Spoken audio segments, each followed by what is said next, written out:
Hello, my name is Patricia Atwater, and I'm going to talk briefly about the Graduate Appointee Insurance Plan, otherwise known as GAIP. This is intended to give graduate students who are new to GAIP with a basic understanding of what will happen with their insurance, how to use their insurance, etc. It is not meant to address specific questions and issues that you might have with your insurance. And at the end, I'll be providing some options in terms of how to get help if you do have specific questions. So we're going to talk about coverage periods, the three kind of components of health insurance: card, coverage, and network, how to register with the Lifewise portal, how to add dependents, and then how to get help. So the Graduate Appointee Insurance Plan is otherwise known as GAIP, G-A-I-P. It is a private health insurance plan that's paid for by the University of Washington only for graduate student employees. You must be a registered graduate student who's enrolled in at least 10 credits in the quarter that you're eligible. Your position must be at least 20 hours a week, and you must register for classes by the 10th day of the quarter in order to be eligible for GAIP. The insurance company is called Lifewise, so we alternatively might refer to your insurance as GAIP or Lifewise, but it'll be good for you to remember that Lifewise is the name of the company. So GAIP will only cover you, as we've discussed, during periods when you meet the set of criteria for eligibility. In addition to that, it does not cover students the entire quarter that they're enrolled. So the start date for insurance is typically after the quarter starts on the first date of the following month. So for example, fall quarter starts at the end of September. The start date for GAIP is October 1st. So in some quarters it coincides with the beginning of the quarter. Other times there's a little bit of a lag, and you'll need to be sure that you have coverage up through the time that your GAIP insurance starts. So that's something to be prepared for. During quarters when you are not covered by GAIP, you either have the option of paying for your GAIP to be extended, if that's a possibility. This is typically pretty expensive, or arranging for health insurance through an external source. But just keep in mind that you might have short periods of time, depending on when you are eligible for GAIP, when you are not covered by GAIP. So just a little bit of background about how health insurance works. So there are three things that we always talk about with students. One is the insurance card.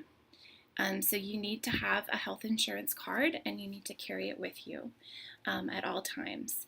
You should also be familiar with where to find the information that you need on the card. For example, the name of the insurance company, the phone number for the insurance company, your ID number. So this is not your student ID number, it's your insurance ID number.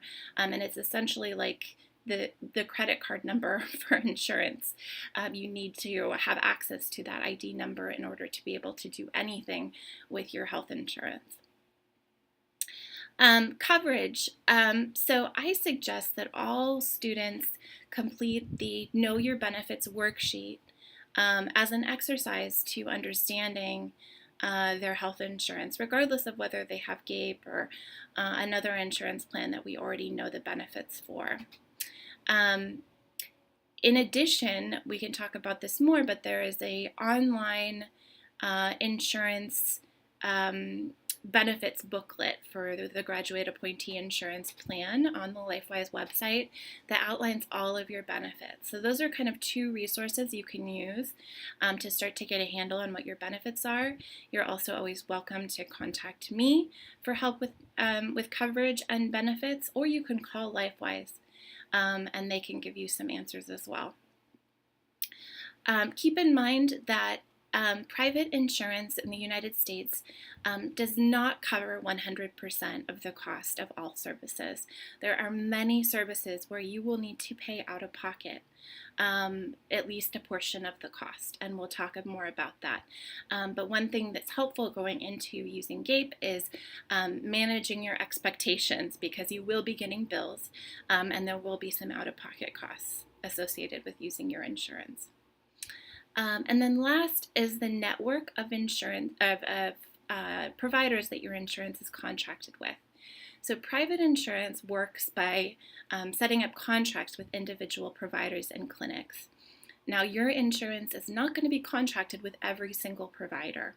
And by provider, again, I mean individual doctor, nurse practitioner, mental health provider, any medical professional who is providing services, or clinic, medical facility. So your insurance, while it's not going to be contracted with every single provider or clinic that you come in contact with, it is contracted with many, many different providers across the country. So as you're starting out with GAIP, it's really helpful to identify contracted providers that are in network with your health insurance that you know you're going to want to go to.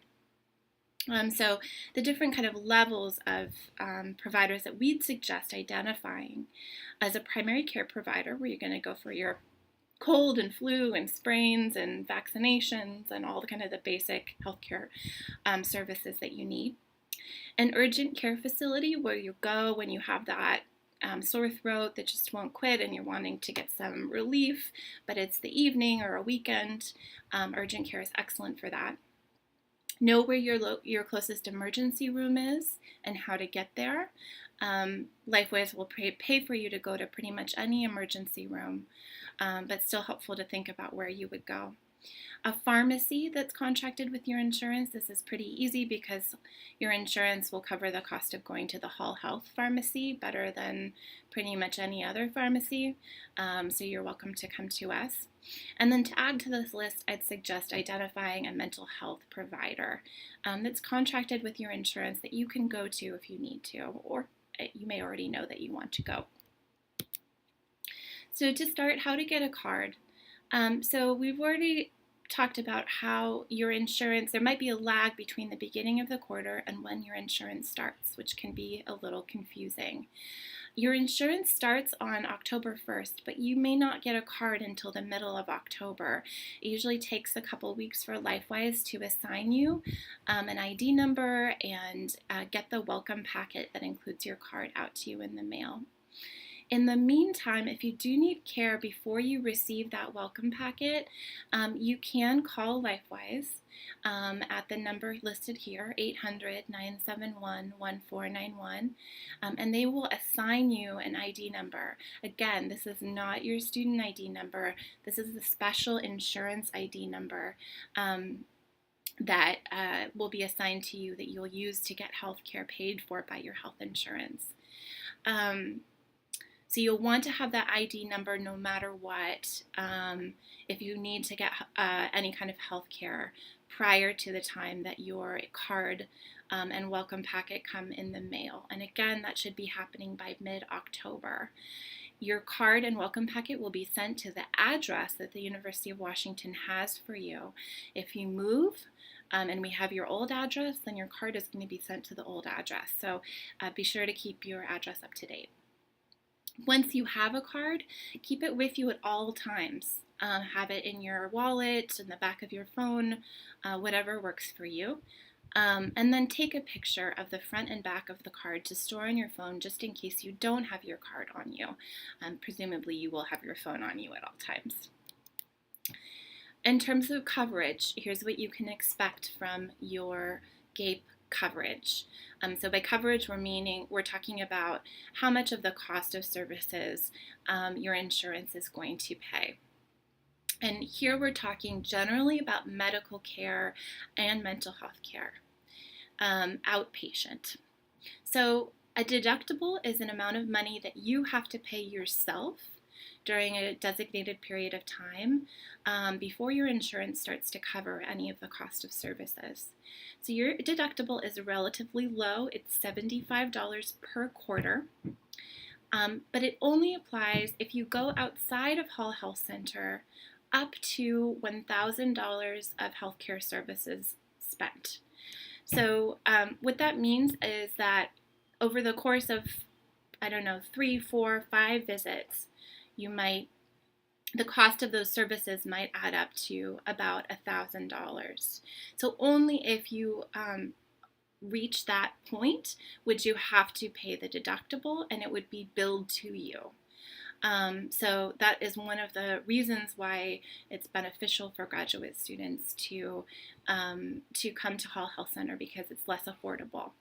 If you go to any other clinic other than Hall Health Center, even if it's a UW medicine clinic, like the UW neighborhood clinic over on Ravenna, or some of the clinics that are over on Roosevelt, you will be charged that $75 deductible.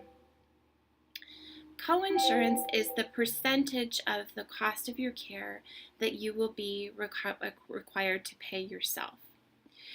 So your insurance covers 90% of the cost of your care. You pay 10% of the cost, and this is going to be billed to you. But again, the coinsurance, that 10%, is waived when you come to Hall Health Center up to $1,000 of healthcare services. So again, if you go to the UW neighborhood clinic's Ballard location, they're going to send you a bill for 10% of the cost of services. But if you come to Hall Health Center, unless you've been seen many times already that same quarter, you probably aren't going to see any kind of out-of-pocket cost associated with your medical care or mental health care. You will have copays. Copays are a flat fee, a flat amount of money that you are charged typically for medications, and those vary based on what medication you're prescribed. It could be anywhere from $0 to $30, perhaps even more. You have few copays listed on your plan. I just want to mention too that you have a separate set of benefits for that are different than this, what's listed here, for vision and for dental. So if you're interested in learning more about those specific benefits, you'll need to look at the benefit booklet that I mentioned that you can find on the the Graduate Appointee Insurance Plan Lifewise website. Last is the network. So Lifewise is contracted with many different healthcare mental health providers across the country.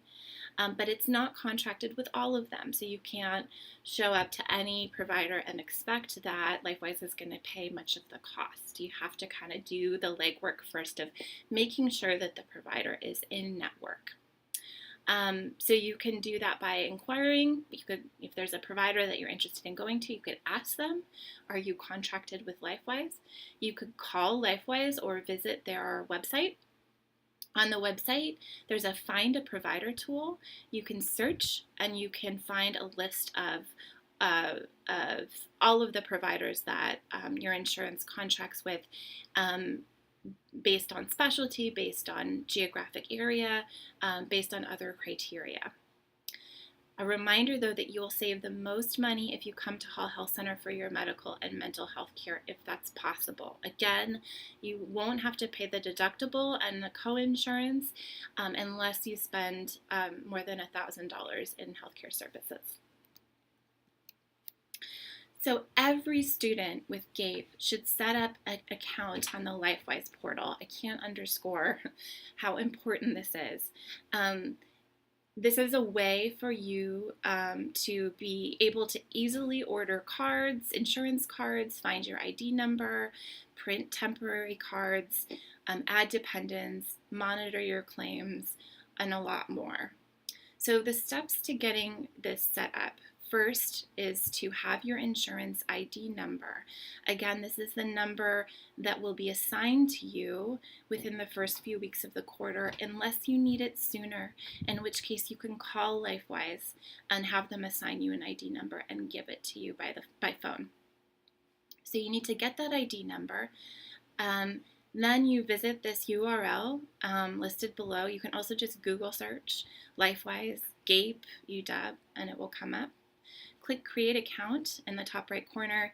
Then you'll create a username, password, and then you'll be asked to enter in your insurance ID number and some other information, and that should be that. Occasionally people will have some trouble if what they are putting in doesn't match what the University of Washington has for them in terms of an address, other things. So if you do run into trouble, I would suggest contacting Lifewise. If you have a spouse or children and need to add them as dependents, this is something that you'll want to keep close tabs on while you're at the University of Washington. You need to add dependents potentially every quarter that you are on GAIP. So this might be something that you need to repeat over and over again as your job is changing and you're in and out of jobs. So at the beginning of each quarter, this should be something that you're always thinking about or putting on your calendar. So there's two ways to add dependents. The first is to log into the Lifewise portal. We talked about how to do that. Through there, you can add dependents individually by putting in their names and date of birth. You can also complete the student insurance policy and enrollment and change form, which is an actual paper or PDF form on the Lifewise website. And you can either mail that in or fax it to Lifewise. If the Lifewise website, the portal, isn't acting like it's receiving your dependents, which has happened before, I definitely suggest the form as it's a surefire way to get your dependents enrolled. You have to enroll by the deadline to get coverage for your dependents. So the deadline for fall is October 31st, so you need to take care of this before the 31st. Winter, January 31st, spring, April 30th, and summer, July 31st. If you need help with basic healthcare questions, how to navigate the healthcare system, questions about your benefits, about the network of providers, and other things that have to do with what your health insurance covers and where you can go for care, you're welcome to contact me. Here's my contact information. If you find that you have not been enrolled in GAIP and we're expecting to be enrolled, the only way to get help with that, I'm afraid, is to contact University of Washington Human Resources. There's a special email address, uwgaip@uw.edu, or you can call UW's Human Resource Office or stop by the tower, and they can help you. Unfortunately, because I don't work for UWHR, I have no way of assisting with those kinds of issues. Thank you for your attention. Good luck using your GAIP while you're at the University of Washington.